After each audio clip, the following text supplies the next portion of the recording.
So, what I see, first of all, I see an incredibly beautiful room. I see a room full of people that are ready for the future, perhaps some more ready than others. But outside of this room, I see a world which is changing at a faster pace than at any time in previous human history. How many of you recognize this place? Anyone? Somebody call it out. Shanghai, somebody said over there. Shanghai less than 30 years ago. Shanghai today. This transformation of the world we live in is happening quicker than for any previous human generation. Our world is more different to the world that our parents and grandparents inhabited than at any time in history. And obviously you don't need to go to China for this. Who recognizes this beautiful city? An amazing transformation as well. And all of this change is driven, in my view, by a series of technology platforms. These platforms have been growing, been adopted in the US in this chart, but the same in Malaysia and around the world at an increasingly rapid pace. You can see this curve that shows the S shape of the adoption of people taking up new technologies. And what's striking is if you go from left to right on the chart, you can see that that pace of adoption, that pace of technological change is rapidly accelerating. The S curves are getting steeper. Another way to look at this is the number of years it's taken for these new technology platforms to reach a quarter of the population. This chart is for the US. It'll be similar in other countries around the world. So while these new technology platforms used to take decades to get mass adoption, it's now happening in a matter of months. It took half a century for electricity to reach a quarter of American homes. It took just 2 years for the iPhone to do the same thing. And if you believe, as I do, that disruption comes from the people that most effectively adopt new technology, then it's kind of obvious that as technology adoption gets faster, enabling the corporations, the organizations that use it, then you'll see the displacement of companies that are not adopting it happening more quickly. This chart here shows corporate lifespan. Again, it's an American data set, but it's similar around the world.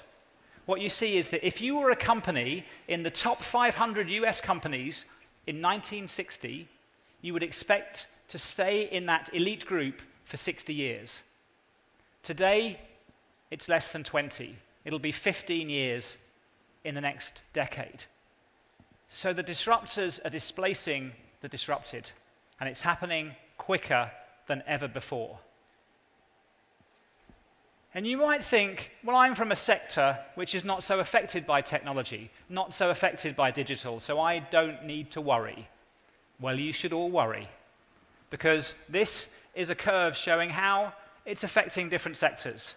If you're in telco or entertainment, then already the world is dramatically different to the way it seemed in business a decade ago.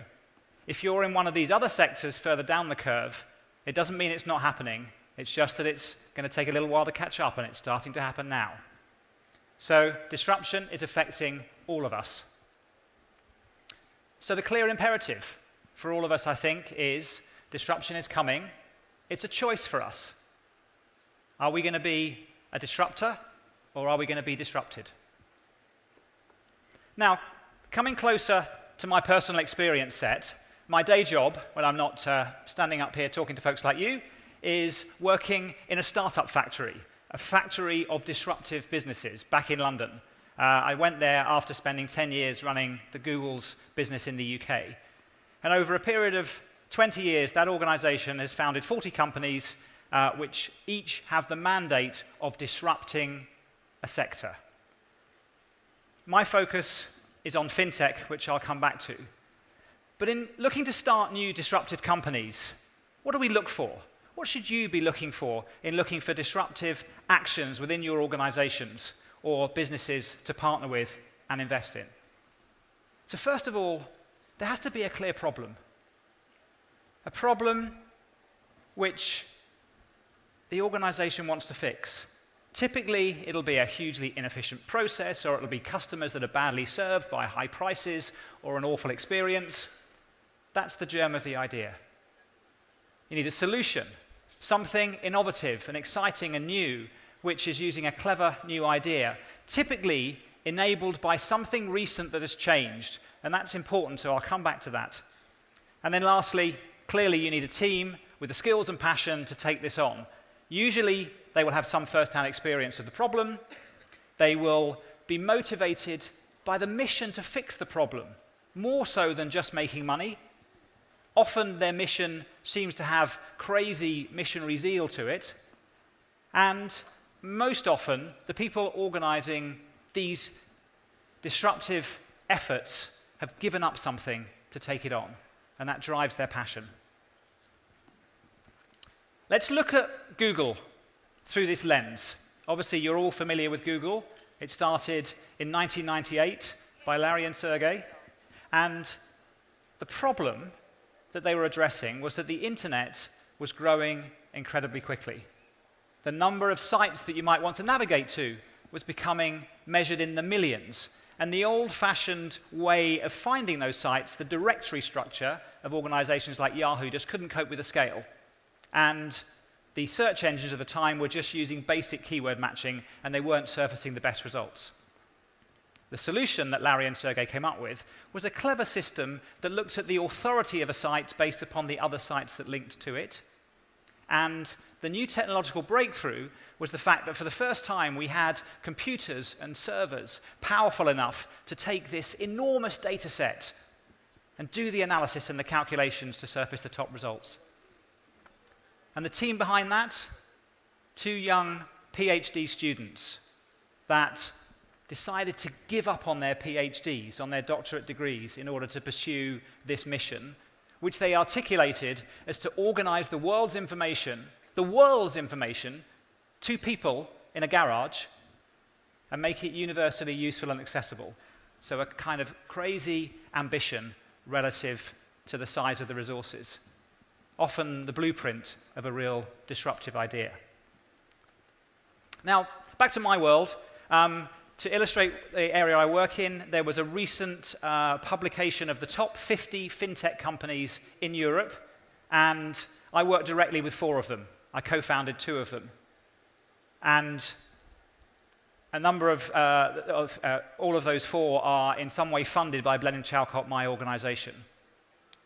But I'm going to just use that same lens that we just used on Google to look at salary finance, a business that we started about 4 years ago. So the problem we identified was that consumer finance, loans to ordinary people, was broken.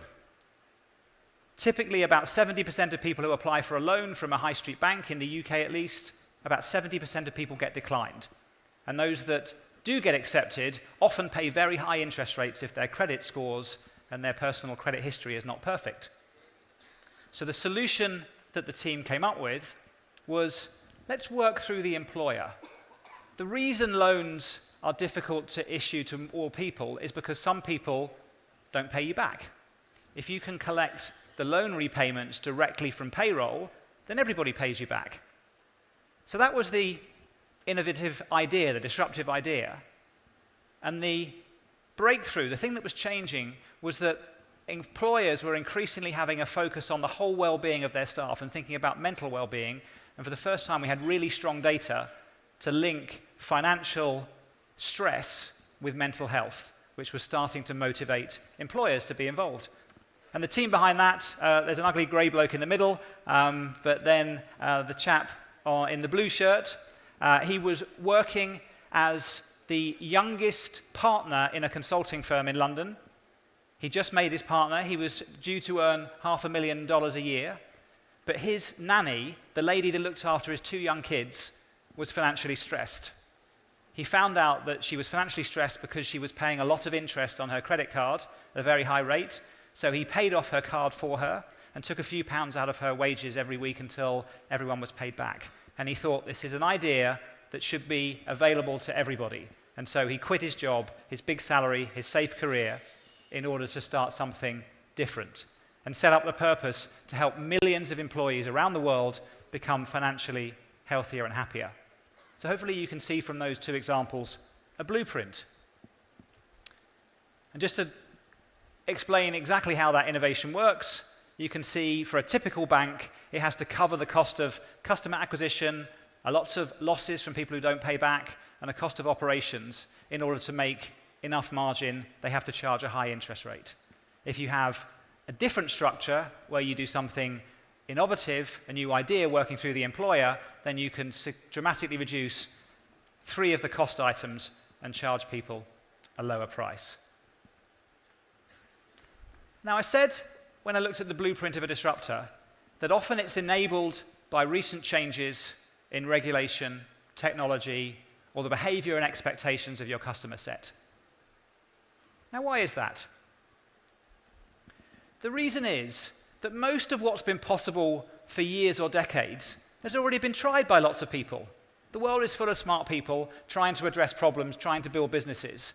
So if something's been possible forever, it's probably already been done. But if there's been a new change in regulation or technology or consumer behavior, then that creates a new playing field in which people can operate. And importantly, it's useful if that change is not quite there yet, so that still a number of people think it's not possible. Because it's when some people think it's not possible and you think it is, that you have the chance to build something special. Larry Page, the founder of Google, actually said, if you're not doing some things that seem crazy, then you're doing the wrong things. So next time you have an idea for an innovation or a challenge and you think, I can't tell my boss about this, she'll think I'm crazy, then just think about this. Often the craziest ideas are the ones that make the most impact. Organizing all the world's information from 2 guys in a garage, or helping millions of people to financial health and happiness. These seem crazy ideas at the outset. They can help change the world and improve your businesses. If we look at salary finance through that lens, not much change in regulation or technology that was required for this, but the behavior change of employers for the first time having an interest in the financial wellness of their staff and being prepared to be a gatekeeper to offering finance to their staff. That was a game changer. And sometimes you have all 3 of these areas playing at the same time. So another company that I'm involved in the UK is called Tully. It's a debt management platform to help people with debt problems to escape from their challenging situations. And there are 3 key things happening at the same time here. So open banking. I know there's some bankers in the room. Is open banking a familiar concept here in Malaysia? See a few nods. But it's something that the UK is pioneering, where with the customer's permission, they can open up the transaction-level information from their bank accounts to third parties. This is new legislation over the last year and a half, and it's allowed innovators to access transaction-level data for other services. Then you've got technology, conversational AI, being able to use a chatbot to have an intelligent dialogue with a customer to perhaps answer questions around the grey areas that are not quite clear from the banking statement transactions. And then behavior. I imagine this room is full of people who use their mobile phones as their primary banking interface. That's reasonably new, and certainly comfort with chatbots is quite new. You put all those things together, and you can move from a world where if you had to restructure your debts and come up with a debt management plan, it required a regulated 60-minute telephone conversation with a trained advisor, to one where you can do it online through the device that runs your life. And this is something that Tully is pioneering. Now, once you've got the disruptive idea, you've got something which you think is going to impact your business, help your customers change the world. How do you scale it? There are very, very many companies that have started that fail through the inability to scale. And the key things here, in my view, are these 3 areas. First, your unit economics. Have you produced something which can generate more revenue than cost? And sometimes that revenue comes directly from your customers. In the salary finance case, the customers pay interest on the loans, and sometimes it can come indirectly. In Google's case, the customer of search doesn't pay anything, but the advertisers for the links that you click are paying for the service. But you've got positive unit economics, so every time you add a customer, you add some margin. But that's not enough. If I'm only selling my innovation to my cousins, uncles, and aunties, then I'm not going to create a business, and I'm not going to cover my fixed costs. So you need to be able to get to scale reasonably quickly. And the distribution challenge is often the biggest barrier for startup businesses that are standalone and outside of the big corporations. Distribution is key. And then finally, execution. Have I got the team that can nail the operations, the logistics of this, and deliver brilliantly every time? Have I got the data platform behind that can support it? Have I got the connectivity infrastructure that's going to make this work for me? And for all of these three areas, using trusted partners can massively accelerate your progress. It may be partners in the delivery which reduce your cost of goods. It may be partners in distribution that get you to market. It may be partners in execution that help you understand and deliver the technology platforms or what have you to get going. How many of you have heard of Luckin Coffee? Hands up. See a few hands, maybe people who've traveled to China. This is an extraordinary story of scaling. So Luckin Coffee is very similar to Starbucks, but with a slightly different model. It was founded in China about 3 years ago. It launched less than 2 years ago, and it now has 2,000 stores. Think about that rate of change. They have an ambition to go past where Starbucks has got to in 20 years. In 20 years, Starbucks has opened 4,000 coffee shops in China, in 20 years. In 3.5 years, they plan to open 4,500. And that means that they have a rate of openings, which I'll come to in a minute, which is extraordinary. And they can do that because they've got an innovative business model which is 25 to 50% cheaper than Starbucks, enabled by the new technology that we all take for granted. So what's happened here that's made this possible? Well, if I think about the enabling changes, coffee's not a very regulated business, not a big issue there. But in terms of technology, over the past few years, the Chinese population has got incredibly comfortable with mobile payments, using their phone as the primary way of buying things. And then there's this raft of big data allowing them to analyze the huge geography of China and figure out where's the right places to put their stores. And then the customer behavior, well, the first one, obviously, is the Chinese have started drinking coffee. Now, that wasn't true before Starbucks came in terms of high-quality on-site brewed coffee, and they've got used to pre-ordering their purchases in restaurants and cafes and stores. And if we think about the scaling side, you've got this idea: can we make high-quality coffee more cheap and more accessible to our customers? How do we make the unit economics work? If the price is 30% cheaper, what can I do to reduce the cost? And this is where the technology is really playing into their hands. So if you're a Luckin Coffee customer, you have your store in your pocket on your mobile phone. You order before you get to the coffee shop. You pay through the ordering device. All your transactions are tracked through the loyalty mechanics. And then when you get to the coffee shop, your freshly brewed coffee, made by an expert barista, is on the counter with a little ticket with your name and the barcode on it. And you just take it and leave. And so the stores have nobody dealing with the customers. All the skilled staff are making coffee, and they don't have big comfy sofas for people to sit around and drink and chat. It's take and go. And that gives them a much cheaper cost of operations. In terms of distribution, they've basically taken the Starbucks playbook and said, we know where people look for high-quality coffee. If there's a cheaper option nearby, we'll go for that. And they built a ton of stores there. And their execution is just extraordinary. A new store opening every 4 hours. Can you imagine running an operation with that pace of growth? And obviously behind that, there's an extraordinary story about the logistics of hiring and training the baristas and putting in the point-of-sale equipment and kitting out the stores and so on. So those 3 areas of execution, very powerful. And now talking about a smaller business that I'm personally involved in. It's called English Score. The problem here is that around the world there are 2 billion people learning English as a second language. I've been incredibly impressed, by the way, with everybody's English level in Malaysia, so probably less of a problem here than in many parts of the world. But if you want to prove or demonstrate your English language level with a reasonably high degree of certainty for a university application or for a job or whatever, then today the way you do that is to go to a hall test administered by IELTS or TOEFL or an organization like that. It takes you half a day, it costs you $200, and you get the result. But with 2 billion English language learners, we need a more scalable solution.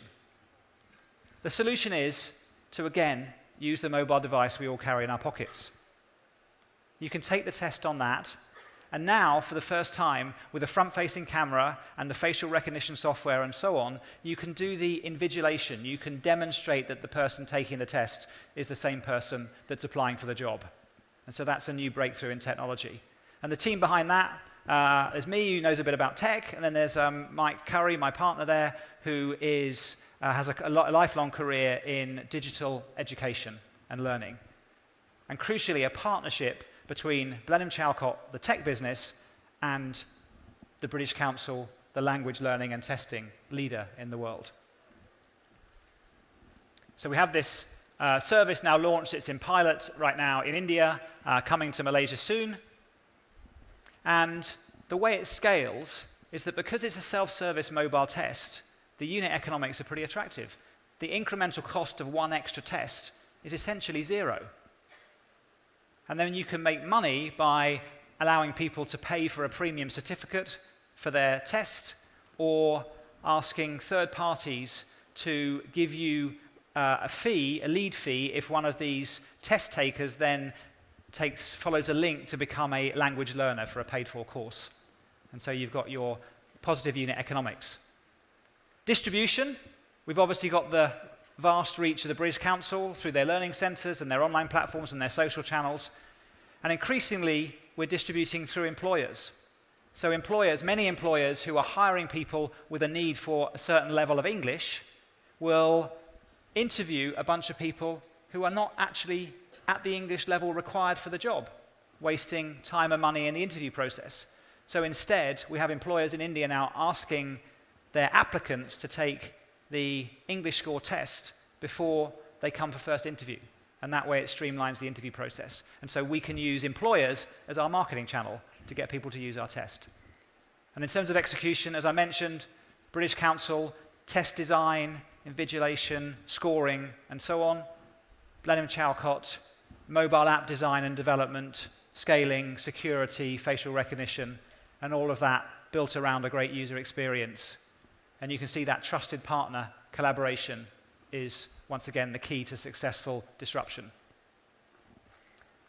Now, I've talked a lot about distribution, and at the risk of giving a bunch of smart people a maths lesson for the first time in 20 years, I want to talk about why distribution is so key to the challenge of a startup business or a startup project within an established organization. This curve shows the cash requirements of a business or a project that has a £2 per customer per month margin contribution and is adding 20,000 customers a month with a £500,000 cost base. The numbers aren't important, but the shape of the curve is. You can see that after 3 years, the business is clearly in the black, generating incremental returns for the company. But if you slow that rate of distribution and that rate of customer growth down to just 10,000 new customers a month, the curve looks very different. Now, you're burning a lot more cash. And if this project or this company has been funded to the tune of £10 million, in the first case, everybody's happy and you've got a great business. In the second case, you've gone bankrupt after 2 years. And so that's why there's always a real focus on distribution as well as whatever the innovation is. So, to bring those two threads together, the key things that you need in order to generate a disruptive enterprise as a company or as a new division or project within your business is a combination of something new and better, that's your innovation, in the hands of lots of people, that's your distribution, and built on a platform of sector understanding, knowing what is it that your customers need, what's going to make their lives easier, how is that going to improve your industry. And most of you folks in the room represent existing incumbent businesses. You have a huge advantage in that you are the experts in 2 of these 3 areas. You have the customers already, you have the distribution channels, you have thousands or hundreds of thousands or millions of people that you can reach already with your existing products and services, and channels that you can use for new ones. And clearly you understand the sector you're operating in better than any couple of grads that are coming out of university to start a startup. But often the challenge is on the grade area, the innovation. Why is that so difficult? Well, what makes innovation hard for incumbents is the difference between the mindset of the innovator and the mindset of the incumbent. Think about the innovator. They have to do something different because the stuff that's the same is already being done by the incumbents, and they can't compete in that area, so they have to seek change. They're motivated to solve a problem and do something new with that, and typically to do it at the minimum possible price. They are looking to give the best value to drive that distribution curve, to get volume growing in their marketplace as quickly as possible. And they can take risks. They've got nothing to lose. They've got a company that's currently not worth anything. So if it goes wrong, what have they lost? So they take risks, and they have to take risks in order to have a chance to succeed. And if you're founding a new division in a company, or founding particularly a new company, then you're thinking in terms of the lifespan of the company. You're thinking in terms of many years or even decades in terms of your vision. Compare that to the incumbent. Compare that to how people in the teams that you manage think about their jobs every day. Seek stability. Nobody likes surprises in business. People are much more likely to get punished for something brave that went wrong than they are to be rewarded for something brave that went right. That's a mindset that needs to change. Seeking stability, essentially running a corporate business, is about eliminating variation and surprises. It's variation and surprises that drive innovation. Incumbents have lots of products. They've invested lots of time and energy and R&D and marketing budgets in building up those products. So their job is to sell them and to sell more of them. And when you're selling a product, you're typically thinking about the world from an internal perspective rather than from an external perspective, and thinking about your customers' problems and how you can solve them. If you're a big company, you're probably under pressure from your shareholders, from your finance department, to maximize your margins. A challenge of, can we just tweak the price up a little bit? The big distinction is that the startup looks to minimize price, the incumbent seeks to maximize margin. A different mindset. And then, I talked about it, but avoiding risks. Risks are anathema to big organizations.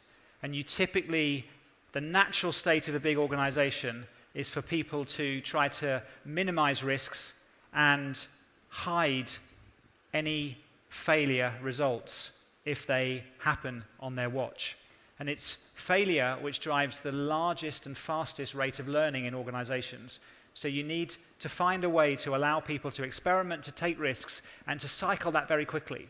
So the objective should not be to eliminate failure in your organization. It should be to ensure that you can fail very fast and very cheap and learn a lot in the process and recycle that. And obviously, don't fail in the same way twice. That's just wasteful. But if you can run these experiments and learn from them, then you can really learn. And then lastly, in organizations, most people sit in a management position for a couple of years, and then they're moved or promoted or change jobs. And so that's the time horizon. And often it's very difficult to drive a major disruptive change in a matter of a couple of years. So you need a longer time frame. And so you need the organization to build in structures that last longer than an individual's selfish view of their career trajectory.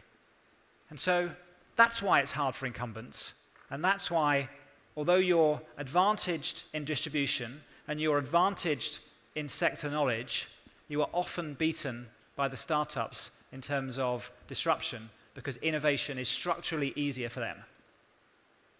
So therefore, you have to find a way to break down the traditional structures of your organization and find a way to allow innovation to flourish.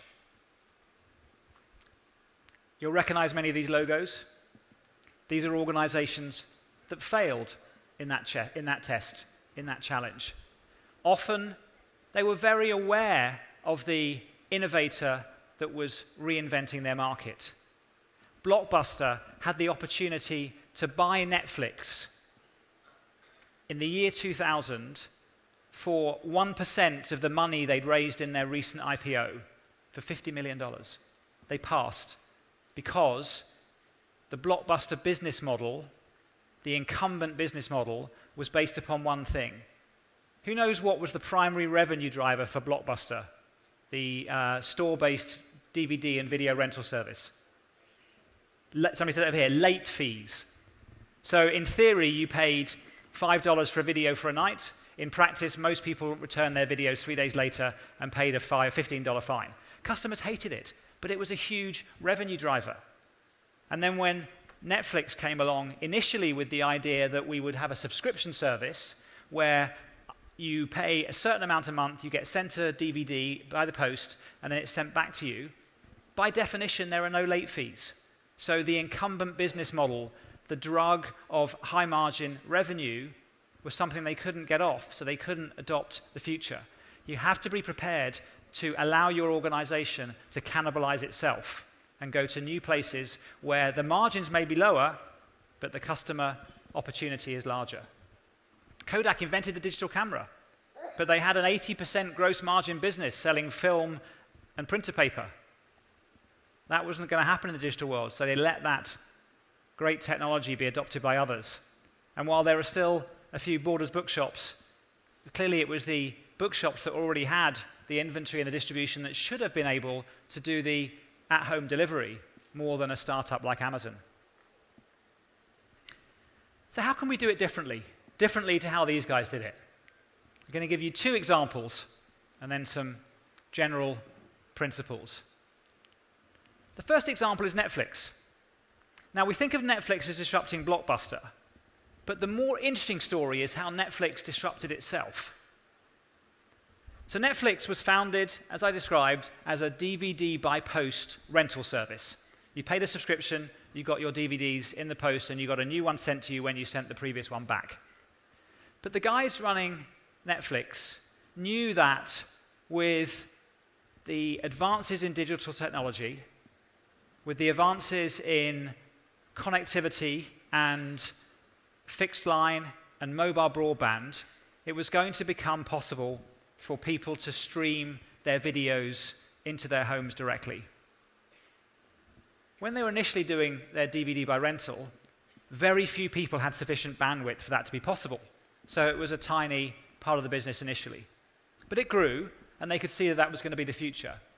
They understood from Moore's law, which I'm sure some of you are familiar with, that the cost of bandwidth was going to get exponentially cheaper. It was going to get faster over time. So that was going to be the future. So how did they disrupt themselves? Well, they worked on this as a new initiative, a project team within Netflix, until it reached 10% of their revenue.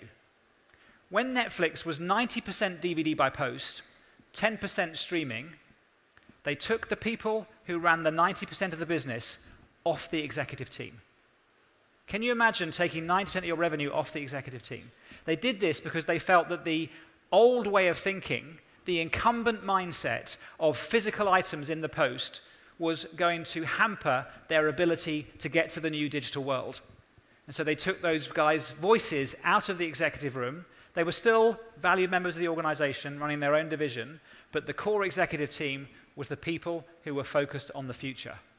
Now that, for me, is an incredibly brave disruptor's approach to innovation. And then if I talk about Google, so Google was, as I mentioned, was a brave young startup 20 years ago. Now it's a business with over 100,000 employees. Now it's an incumbent. So how does a business like Google avoid the incumbency trap of becoming wedded to its own existing business model?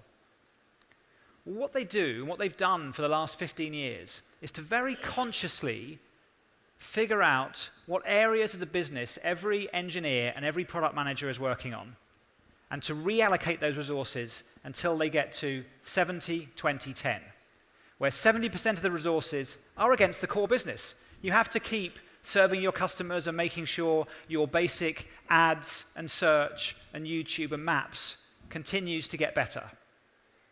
If you take your eye off that ball, then you're in trouble. But alongside that, you need people who are looking at the future. So they have 20% of their resources working on adjacency stuff, stuff which is around the edges of that core business, but improving it. So it might be something like machine learning, auto-captioning of YouTube videos, or voice entry for your search queries, or things that are around the edges where the direct monetization, the direct margin impact of the work is less clear, but it's kind of obvious that it's going to help the core business. And then they have 10% of their resources on what you might call the crazy stuff.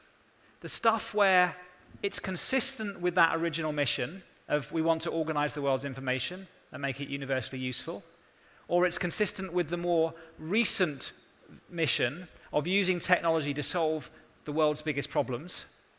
But currently, they have no idea how these things are going to make any money.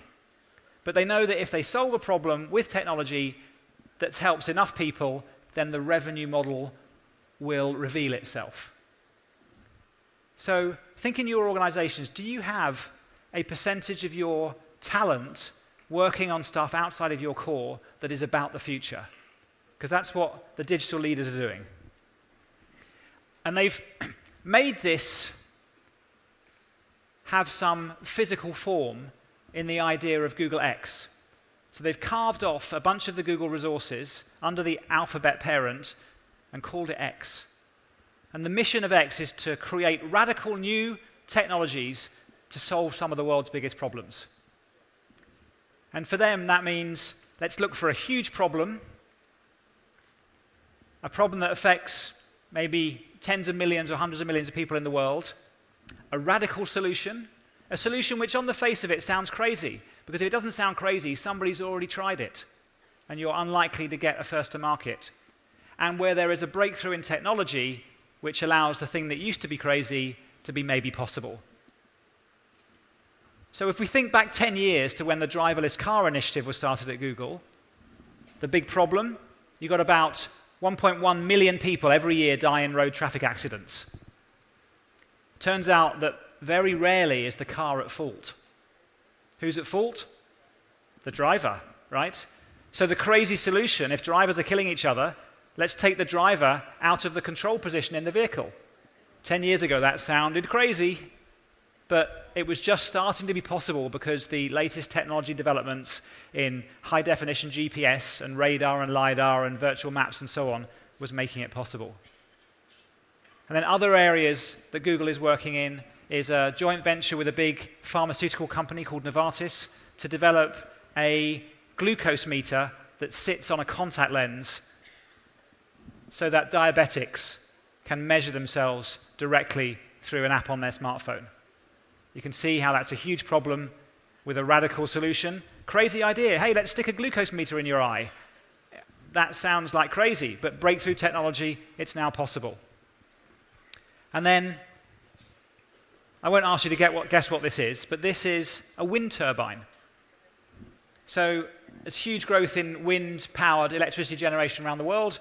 One of the problems with it, though, is that you have to put these big, expensive, ugly towers in places that people don't want them.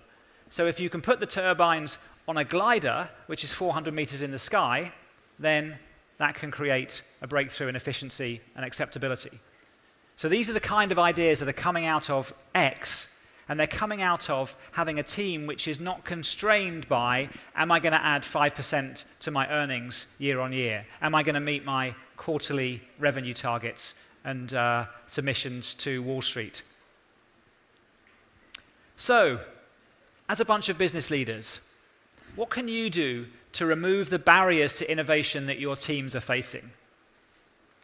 First thing I would say is ensure that innovation and disruption is a CEO mandate. How often have I found the innovation team that reports to the marketing director, that reports to the chief commercial officer, that gets nothing done? And then you wonder why. You need to have the CEO mandate to make this thing happen. And then just like when you're planting new seeds of plants, you don't stick them in the garden straight away. You put them in the greenhouse first. You give them a chance to get to a certain strength and scale before they're put out to compete in the wild.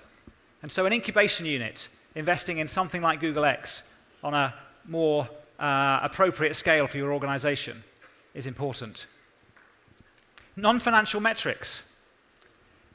These startup initiatives will not be able to and should not be able to compete with your core business in terms of its short-term ROI and its revenue contribution.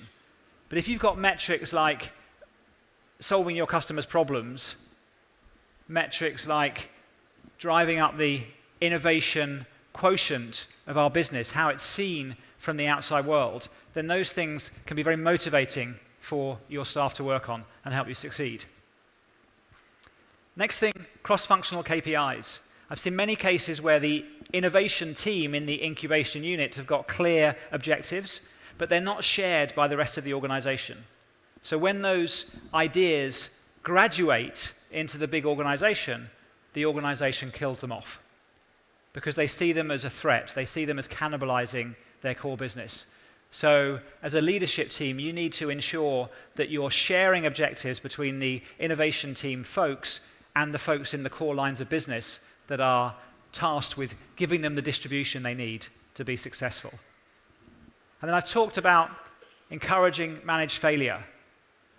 Why not have a session in your annual all hands or in your quarterly updates where you highlight some of the things that you have learned through experiments that you tried that failed, making heroes of the people that have brought that learning into your organization? It's those kind of signals which will help the people in your companies feel braver and feel more confident to try stuff that can lead to real innovation. And lastly, and called out in red for a reason here, is partnering. It can be incredibly hard to do this. Most organizations don't have all the skills to do this. Much of this increasingly relies on a deep understanding of technology and connectivity and big data and so on. So find a partner that can help you think through these things, to work through these things. And obviously there's one partner that's invited you all today, so there's somebody you can ask to start with. Now, I want to close by going a little bit into the technology trends that I'm seeing. I said up front that many of these opportunities to disrupt and innovate are catalyzed by some change in technology that makes things possible today, things that weren't possible in the past. If I go back to one of the early S-curves we saw on that first chart, it was the automobile. We don't think of the automobile today as a technology because we've all grown up with it. But when it was launched, it was like the smartphone of its day. It was a thing which initially was a kind of curiosity that didn't improve things much. The first cars that people had went the same speed as a horse and cart, and there was a guy walking in the front with a red flag to warn off the passengers, the pedestrians. And the initial business opportunities around the automobile were not very exciting. Tire repair, filling stations, disrupting the blacksmiths and the horse stabling. But then think about what that technology platform has enabled in terms of changes to our world. Out-of-town shopping centres, drive-through restaurants, even suburban housing where people commute to work in the car. None of that would have been possible without this technology platform. So it's worth thinking about technology as something which initially has small, relatively minor changes to our world, but then when they go through that mass adoption, they become fundamental game changers. So, of the last decade, the two big technology platforms that have driven the vast majority of all the change I've talked about and are having more impact on your business than almost anything else are the internet and cloud connectivity and the smartphone that we all carry every day. Again, in the early days of these technologies, the applications were pretty unexciting. So Craigslist was an initial directory of business services, which it took longer to load the page than getting the yellow pages out and looking something up yourself. But the technologists loved it because it was cool and techy. Then after a while, it gets faster, it gets more ubiquitous, and there are dramatic new business models like Amazon Web Services, Netflix, video games that are played by billions of people. And then the same with the mobile phone. Who thought that we would be getting around town with Grab Taxi when the first mobile phones came out and you could barely upload your MP3 files to listen to the music on your headphones? And while these have been the platforms of the last decade, they are far from done. They are improving in their ability to disrupt businesses every year as the connectivity gets faster and more reliable and the bandwidth gets greater with innovations like 5G. There is more that this technology can do to empower and disrupt your businesses. So think about what those opportunities are and how you can turn those into action. And then lastly, what's next? Well, obviously nobody knows, otherwise, well, anyone who does know is probably lying on an island in the Caribbean somewhere sipping a cocktail. But we can take some pretty good guesses. So in terms of the next platforms, I see sufficient traction and excitement in these three areas that they should be areas you're all looking at as a business for things that can help to disrupt and improve your own organizations. And as I talked about with the car and with the mobile phones, often the early applications on these platforms are not particularly game-changing, particularly inspiring, but they are the precursor to amazing changes and innovations to come. So with artificial intelligence and machine learning, I'm sure you all remember the first time you were connected to an automated voice navigation system from a call center, and it took you 3 or 4 attempts to get them to understand what you were trying to do. And at that point, you might think, well, this artificial intelligence thing is not much cop, it's not going anywhere. But that's an early adopter product. And now it's got to the point where it's actually really very good. And the things that we'll do in the future with these technologies, we can't even conceive of today. Likewise, the Internet of Things, massively transforming many of our businesses through intelligent inventory management, process control, etc. Lots more to come. And for those in the financial sector and for applications outside, blockchain is going to be a game changer. And once again, all of these platforms are actually built on top of previous platforms. These are built on top of the internet and the smartphone. And with 5G, they're going to become increasingly more transformative. So last slide and to close, I want to pose some questions to all of you. First of all, disruption. Is it coming to my industry? Is it coming to my sector? I think you all know the answer to that one already. Second question, am I somebody who wants to keep my business as it is until I retire and avoid the challenge of change and avoid the uncertainty? Do I want to be disrupted and then go into my retirement looking back slightly sorrowfully? Or do I want to be a disruptor? Do I want to be somebody who takes my company, my industry to the next level? If I'm a leader in my organization, am I actively removing the barriers that prevent the folks in my company from having the opportunity to change? And lastly, am I going to try and do this alone? Or am I going to try and find the kind of partners that can help accelerate my success in this area and take me to the brave new world? That's all I have. Thank you very much.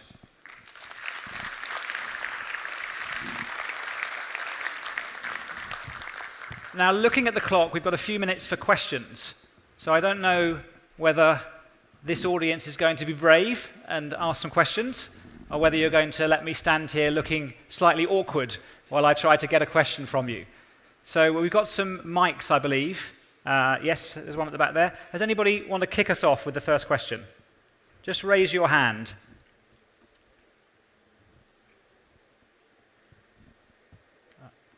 If I'm not seeing you, then wave it. Yes, sorry, there's one over here. Can the mic go to the table in the corner there? Back. Oh, hang on. Wave your hand again. There's the lady a table back from you. Sorry, I can't read the table numbers from here. I probably should get some glasses. Hi, Dan. Hamiza here. I would like to check, what does Google do to hire disruptive thinkers? That's a great question. So often the challenge is to have the right kind of mindset in your organization. And Google worked very, very hard to hire people who were going to be natural disruptors into their organization.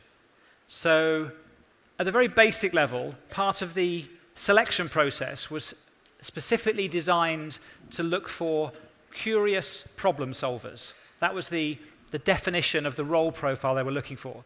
And all of the interview processes were seeking to find that characteristic.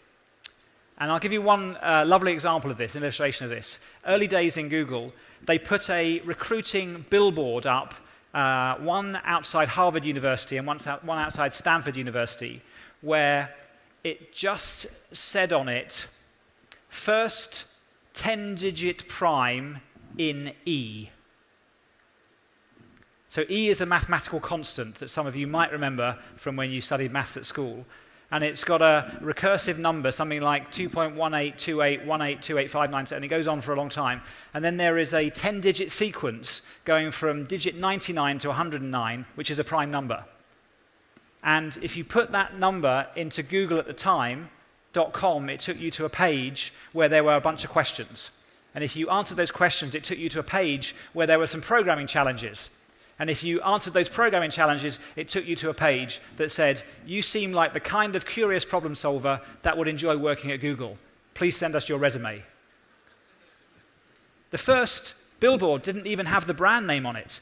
They just wanted to weed out the kind of people that like to solve difficult challenges for the sake of it. Not because somebody's paying you, not because you're going to get a bonus, but that illustrates the mindset of hiring curious problem solvers. And so clearly that's not an interview process that's going to work for everybody, but think about how you can look for that characteristic in your screening. And then lastly, in the interview process, make sure that there are people from outside of the hiring team doing the interview as well, because the hiring team purely interviewing amongst themselves will tend to hire people in their own image, whereas people from outside will help challenge them to be a bit more creative in their hiring process. Thank you for the question. Is there another question? Yes, one here. Thank you.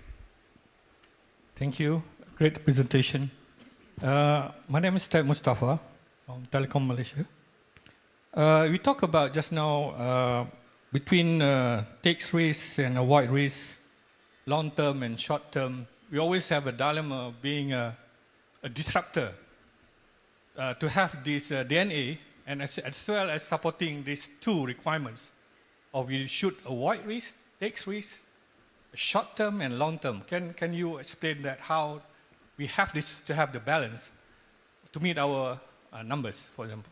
Exactly, yeah. I mean, I understand that it's very challenging if you're a listed company with quarterly earnings that you need to meet for the analysts every cycle. But I think one of the things that you can do is to explain transparently to the outside world that you intend to be a disruptive organization that is building a business for the long term. And that as a result, you are going to invest some of your resources in new experimental activities which are going to be, perhaps in the short term, lower margin, but in the long term will pay off. In the initial IPO perspective at Google, they explained to everybody, we are not a traditional company. We will not seek to have regular quarterly earnings improvements. And if you want a company like that, don't invest in us. And so it gave them then the permission to do the kinds of investment in new technology and testing that they do. And then in terms of taking risks, clearly never take a risk which, if it doesn't work out, is going to halve the value of your company. Nobody's suggesting that. But if you can carve out a 10% amount of your resources and a small amount of budget to take these risks in a way which is controlled and managed and which feeds back learning to the organization very quickly, then I think you can have the best of both worlds. I think I have time for one more question. Is there any other question anywhere?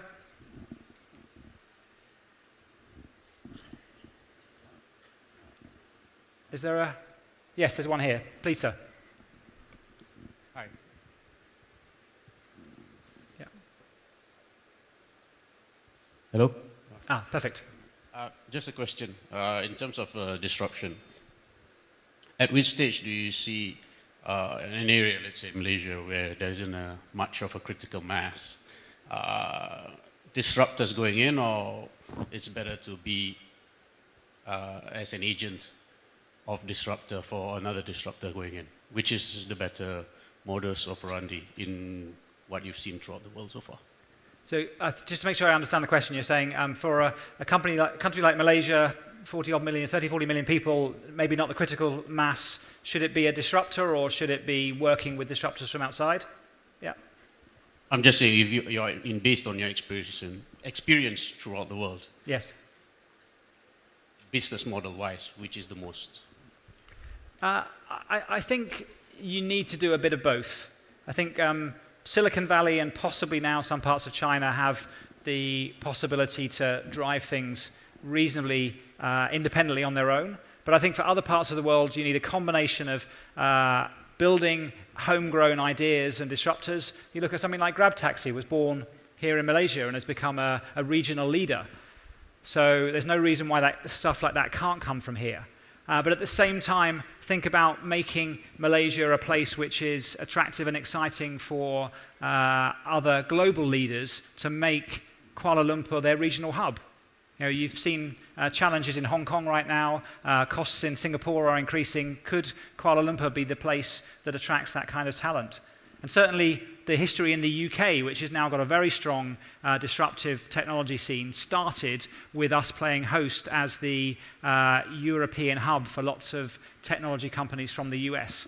And so I think that's a great way of building up a skill level of people who will then migrate into leaving those organizations and setting up and running their own startups. So I would encourage both.